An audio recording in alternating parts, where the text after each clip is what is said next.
ថ្ងៃនេះខ្ញុំមកនាំបងប្អូនស្គាល់អំពីអក្សរបារ៉ែលតទៀតអញ្ចឹងកាលពីវីដេអូមុនខ្ញុំបានបង្ហាញបងប្អូនដល់ត្រឹមអក្សរចអញ្ចឹងថ្ងៃនេះខ្ញុំនឹងនាំបងប្អូន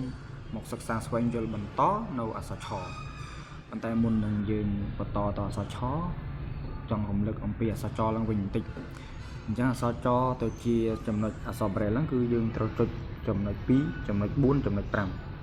2 4 5ហ្នឹងហៅថាអក្សរចតោះแล้วនេះហៅព្រាងរបស់អក្សរឆអញ្ចឹងអក្សរឆគឺរៀងបែបហ្នឹងអញ្ចឹងដើម្បីឲ្យទៅសេឲ្យទៅជាអក្សរបារ៉ែលបាន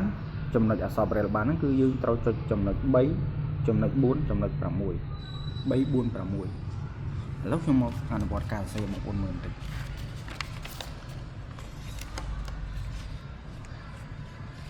អញ្ចឹងយើងដាក់ចូលមកយើងចាប់ផ្ដើមមកយើងចុចចំណុច3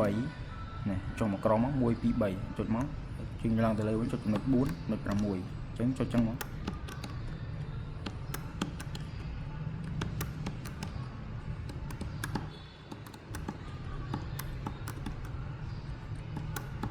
តោះឥឡូវខ្ញុំបើកឲ្យបងប្អូនមើលបន្តិច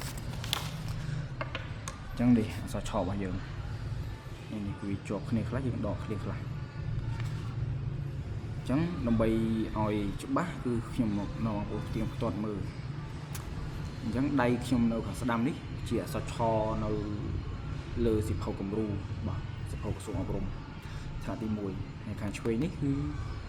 ខ្ញុំសរសេរមុននឹងអក្សរឆអញ្ចឹងគឺរៀងដូចគ្នាអញ្ចឹងសរុបមកវិញអក្សរឆរបស់យើងដើម្បីសរសេរឲ្យទៅជាអក្សរបារ៉ែលបានហ្នឹងគឺយើងត្រូវចុចចំណុច3ចំណុច4ចំណុច6អក្សរឆមានចំណុច3 4 6trong videoហ្នឹងខ្ញុំគ្រាន់តែចង់បង្ហាញបងប្អូនប៉ុណ្ណឹងជួបខ្ញុំនៅវីដេអូក្រោយជម្រាបលា